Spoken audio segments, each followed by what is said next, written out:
Imagine this. You spend 2 years of your life building something. You pour every single dollar you have into it. You skip weddings, birthdays, anniversaries. You drink cold coffee at 2 in the morning staring at spreadsheets. You tell everyone, your parents, your friends, your partner, trust me, this is going to be huge. And then launch day comes, and nothing, not a disaster, not a scandal, just silence. Nobody wants it. And the worst part? If you had just talked to 10 people before you started building, just 10 conversations, you would have known it was never going to work. That is not a hypothetical. That happens every single day to smart, passionate, hard-working people. And today, we are talking about the book that was written specifically to stop that from happening to you.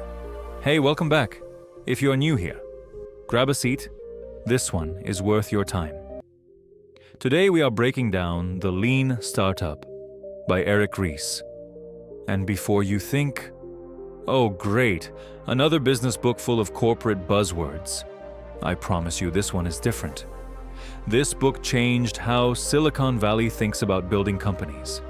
It changed how governments design programs, how hospitals run processes, and how solo entrepreneurs launch products from their bedrooms. It is one of those rare books that genuinely rewires how you think.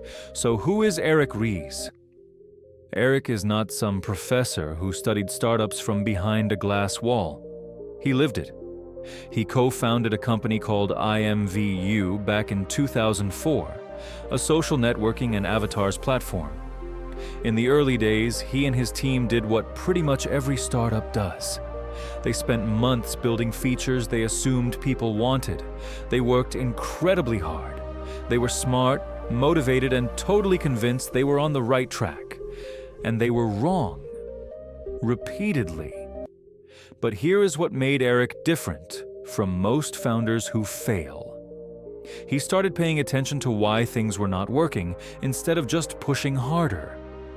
He pulled ideas from Toyota's famous production system, blended those with the reality of building tech companies, and eventually developed a whole new way of thinking about how startups should operate. He published The Lean Startup in 2011. It became an instant bestseller. Over a decade later, it is still one of the most recommended books in the startup world. So let us get into it. The very first mindset shift this book asks you to make is this. A startup is not just a small company that wants to become a big company. It is something fundamentally different. A big company, like McDonald's or Apple, already knows who its customers are. It already knows what it is selling and how it makes money. Its job is to execute the same playbook, better and more efficiently, over and over again. A startup does not know any of those things yet. A startup is essentially a bet. It is built on a set of assumptions. I think this customer exists. I think they have this problem. I think they will pay this much to solve it. And none of those assumptions have been proven. Eric Ries defines it like this. A startup is a human institution designed to create a new product or service under conditions of extreme uncertainty. Notice what he emphasizes. Extreme uncertainty. That is the key phrase. And here is where most startups go wrong straight out of the gate. They take all of those unproven assumptions and treat them like facts. They build a full business plan around them. They spend months, sometimes years, executing that plan without ever stopping to ask, wait, are our core assumptions even true? It is like planning a road trip in incredible detail, the playlists, the snack stops, the hotel bookings, without ever checking whether the road you plan to drive actually exists. Eric's core argument is that the traditional approach to business, write a plan, raise money, build the product, launch, hope for the best, is fundamentally broken for startups. Because it treats uncertainty like it is not there. The lean startup is about building a system that actually deals with uncertainty instead of pretending it does not exist. This is the engine at the heart of the entire book. Everything else builds around it. Eric calls it the build, measure, learn loop. And once you understand it, you will start seeing it everywhere. Here is the basic idea. Instead of spending 18 months building something in secret and launching it with a big reveal, you move through a rapid cycle. You build something small. You put it in front of real people. You measure what actually happens. You learn from what the data tells you. And then you use that learning to decide what to build next. Build, measure, learn, repeat. Sounds simple, right? But here is why it is so hard in practice. Most founders are in love with their ideas. You spend enough time with an idea and it starts to feel like a child. You have named it, nurtured it, told everyone about it. The last thing you want to do is test it and risk finding out it does not work, because then you would have to admit you were wrong. And that is painful. So instead, people keep building. They add more features. They polish the design. They tell themselves, we are almost ready. We just need to add this one more thing. And the whole time, they are burning money and time on something the market may never want. The build, measure, learn loop is an antidote to that. It is a discipline.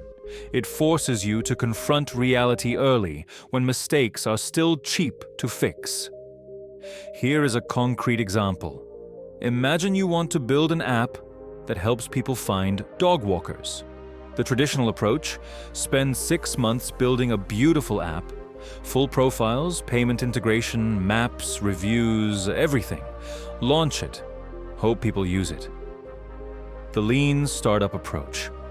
Before you write a single line of code, you create a simple landing page that says, "Find a trusted dog walker near you." Enter your email for early access. You spend $50 on ads driving traffic to it. If people sign up, you have got signal. If nobody signs up, you have learned something incredibly valuable for $50 instead of 6 months of work. That is the power of the loop. You are compressing time. You are making your mistakes cheaper. Now we need to talk about one of the most misunderstood concepts in the startup world: the minimum viable product, or MVP. A lot of people have heard this term and gotten it completely wrong. They think MVP means build a bad version of your product. They use it as an excuse to ship something half-baked and call it a strategy. That is not what Eric Ries means at all. Here is the actual definition. The minimum viable product is the version of a new product which allows a team to collect the maximum amount of validated learning about customers with the least effort. The key word is learning. The MVP is not about shipping a cheap product. It is about running the cheapest possible experiment that gives you the information you actually need. Here is one of the most famous MVP stories in startup history. Dropbox. Today, Dropbox is worth billions and has hundreds of millions of users. But before Drew Houston wrote a single line of code, he made a simple 3-minute explainer video showing how Dropbox would work, how easy it would be to sync files across devices. That is it.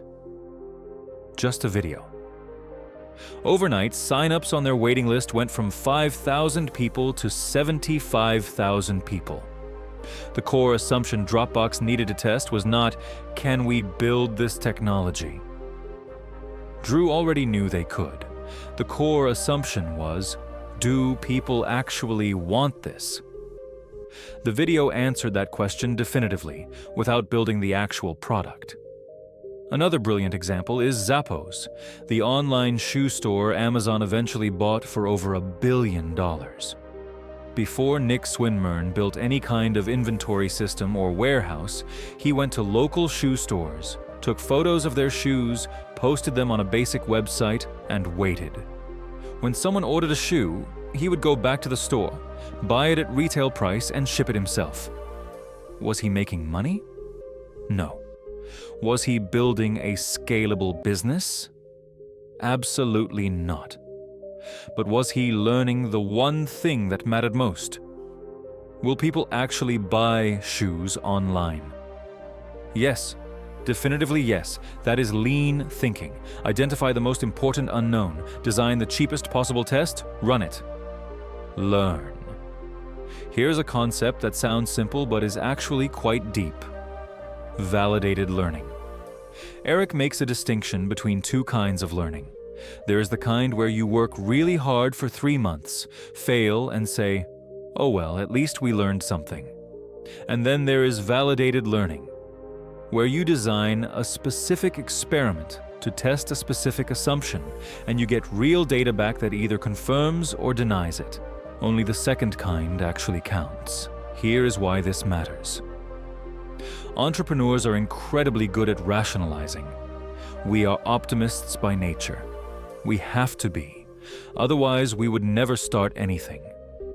But that optimism can become a trap. When things are not working, we are very good at finding explanations that protect our original idea. The market was not ready. Our marketing was not good enough. We launched at the wrong time. Maybe those things are true, but without structured experiments, you do not actually know. You're just telling yourself a story. Validated learning says, before you run an experiment, write down exactly what you expect to happen and define what result would prove your assumption true or false. Then run the experiment. Then look at the results honestly, not through the lens of what you hope to see. Here is a simple way to practice this. Before any major decision, write down, I believe that this specific action will result in this specific measurable outcome by this specific date. Then go do it. Then come back and check. Not. Did it feel like it worked? But did the number move the way I predicted? That is validated learning. And it is the foundation of every good decision a startup can make. Here is one that most summaries skip over, but it is one of the most practically useful ideas in the entire book. Innovation accounting. Regular accounting tells you how a mature business is performing. Revenue, profit, expenses. Those numbers make sense when you have a stable, proven business model. But for a startup still figuring out who its customers are, those numbers are almost meaningless. If you have 0 customers today and 2 customers next month, you have had infinite growth. Is that good? You cannot tell. The number does not mean anything yet. Eric argues that startups need a different measurement system, one designed specifically for the phase they are in. He breaks it into 3 steps. Step 1. Use an MVP to establish a baseline. Get real data on where you actually are. Not where you hope to be, where you are. How many people visit your site? How many sign up? How many come back? What percentage convert from free to paid? Write those numbers down. Be honest. Step 2. Tune the engine. Now that you have a baseline, run experiments that try to move those numbers. Test a new headline. Change your onboarding flow. Try a different pricing model. Every experiment either moves the needle or it does not. And if experiment after experiment fails to move the needle, that is important information. It means your core assumptions might be wrong. Step 3. Decide whether to pivot or persevere. Based on whether your numbers are moving in the right direction, you decide whether to keep going or change direction fundamentally. The power of innovation accounting is that it removes wishful thinking from the equation. You cannot argue with data. If the number did not move, the number did not move. The only thing that counts is whether real people are doing the thing you need them to do. This one is going to sting a little. It stung for me. Eric talks about the difference between vanity metrics and actionable metrics. This distinction might be the most immediately practical thing in the entire book. Vanity metrics are numbers that make you feel good, but do not tell you whether your business is actually working. Things like total page views, total registered users, total app downloads, social media followers. These numbers can be going up while your business is dying. Actionable metrics are directly tied to whether your business model is working.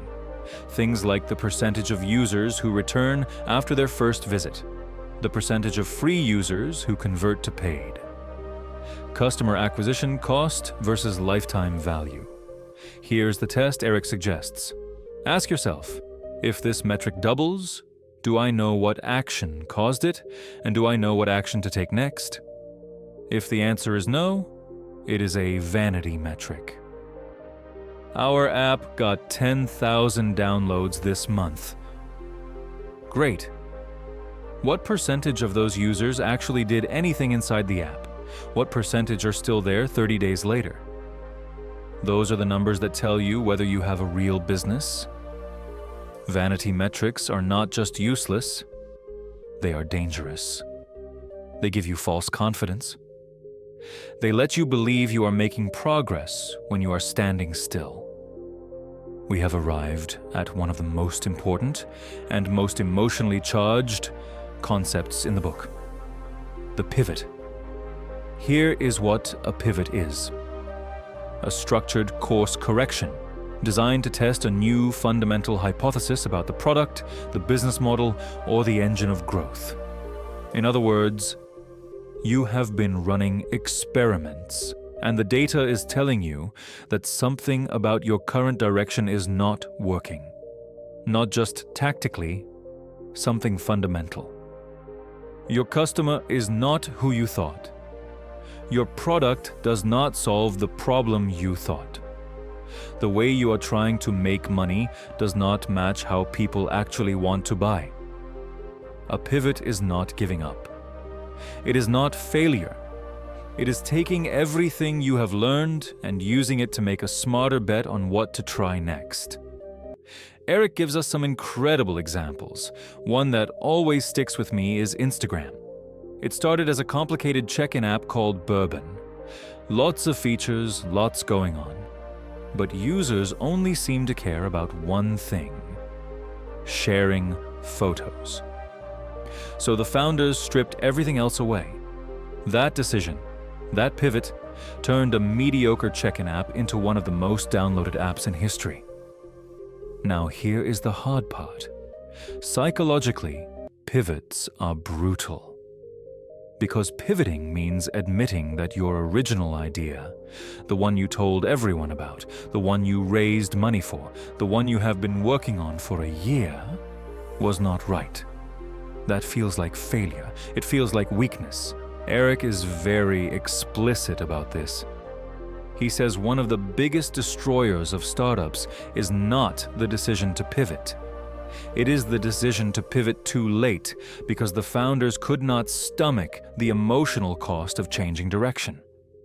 They kept pushing the original idea as the evidence mounted that it was not working. And by the time they finally admitted the truth, they had run out of money, time, and morale. The ability to pivot quickly, to hold your idea loosely, to trust the data over your ego, is one of the most valuable skills an entrepreneur can develop. Once you have found something that is actually working, once you have real customers who are paying and coming back, it is time to think about how to grow. Eric identifies 3 distinct engines of growth. Understanding which engine your business runs on is critical, because trying to use the wrong one is like putting the wrong fuel in your car. The sticky engine works through retention. If you keep the customers you acquire, the business grows. Think about any subscription service, a gym, a software product, a streaming platform. If more people sign up each month than cancel, you grow. If the churn rate is higher than the acquisition rate, you shrink no matter how much you spend on marketing. The viral engine works through referrals. Each new customer brings in more customers who bring in more customers. The metric that matters here is the viral coefficient. On average, how many new customers does each existing customer bring in? If that number is above 1, you have a viral product. Facebook in its early days was a textbook viral product. Every campus it expanded to, students would invite their friends. The product literally grew itself. The paid engine is simple. You spend money to acquire customers. The math that matters is whether your customer lifetime value is greater than your customer acquisition cost. If it costs you $50 to acquire a customer who is only worth $30 to your business, you cannot grow your way out of that hole. You will just lose money faster. The reason Eric spends time on this is that a huge number of startups try to mix all three without mastering any of them. The lean approach says, figure out which engine is most natural for your business. Focus all your experiments on optimizing that engine and do not get distracted by the others until you have truly mastered the first, last major lesson. And this one comes from the heart of Toyota's manufacturing philosophy. It is called the 5 whys. When something goes wrong, instead of jumping straight to a solution, you ask why. And when you get an answer, you ask why again, 5 times. The reason you go 5 levels deep is that the surface explanation for a problem is almost never the root cause. And if you only fix the surface problem, the same issue will keep coming back in different forms. Here's an example from the book. A new software release goes out and breaks something for customers. The obvious response: fix the bug and be more careful next time. But let us use the 5 whys. Why did the release break something? Because a specific setting was misconfigured. Why was it misconfigured? Because the engineer did not know the correct setting. Why did the engineer not know? Because they were not trained on that part of the system. Why were they not trained? Because there is no proper onboarding process for new engineers. Why is there no onboarding process? Because the team has been so focused on shipping features that they never invested in documentation and training. Now, that is the real problem. Not a misconfigured setting, a systemic failure to invest in team onboarding. And the fix is not be more careful. The fix is to build a proper onboarding process. Do you see how different those two solutions are? The first might prevent this specific bug. The second will prevent an entire category of future problems. Eric emphasizes that using the 5 whys consistently helps teams avoid one of the most destructive patterns in startup culture: blaming individuals when the real problem is a broken system. Most mistakes are not caused by bad people. They are caused by bad systems, unclear processes, and insufficient training. The 5 whys turns failures into learning opportunities instead of blame sessions. And a team that does this consistently gets smarter and stronger with every mistake instead of just more cautious and defensive. Let us take a step back and look at the full picture. What Eric Ries is really giving us in the Lean Startup is not just a set of tactics. It is a whole new philosophy for dealing with uncertainty. The old way says, make a plan, execute the plan, hope the plan was right. The lean way says, make your best guess, test it as quickly and cheaply as possible, learn from what actually happens, and repeat. The old way treats your business plan like a contract with reality. The lean way treats your business plan like a hypothesis waiting to be tested. The old way Measure success by how busy you are and how much you have built. The lean way measures success by how much you have learned and whether that learning is moving your key metrics in the right direction. And underpinning all of it is a deep respect for the truth. Not the story you want to be true, the actual, sometimes uncomfortable truth that real customers show you when you put something in front of them. So here is what I want you to walk away with today. If you have an idea, a business idea, a product idea, a creative project, anything, you do not need to have it all figured out before you start. You do not need the perfect plan. You do not need the perfect team or the perfect amount of money in the bank. What you need is the courage to start small, the discipline to measure honestly, and the humility to learn from what the world tells you. Stop waiting until your idea is perfect before you test it. The idea will never be perfect. Every minute you spend perfecting something in your head is a minute you are not learning from reality. And reality is the only teacher that actually matters. Start with the smallest possible version of your vision. Put it in front of a real human being. Watch what they do, not what they say, what they do. Listen to the data. Learn. Build the next version. Repeat. Some of the most successful companies in the world started as embarrassingly simple experiments. They did not look impressive in the beginning. They looked rough and uncertain and unfinished. But the people behind them were relentless about learning. And over time, that learning compounded into something extraordinary. The Lean Startup is a reminder that ordinary people, armed with the right methodology, can build extraordinary things, not through luck, not through genius, through iteration, learning, and an honest commitment to the truth. So, what is your hypothesis? What assumption have you been afraid to test? What is the smallest possible experiment you could run this week to find out if your idea has legs? Think about it. Write it down. And then go do it. The world does not need more perfect plans sitting in a drawer. It needs more brave, honest, learning-oriented builders, people willing to put imperfect things into the world and improve them with every loop of the cycle. You have got this. That is a wrap on The Lean Startup by Eric Ries.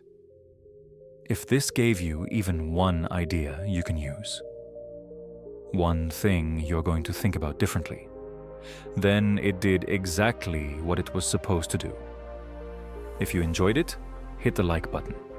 It genuinely helps this channel reach more people who are trying to build something great.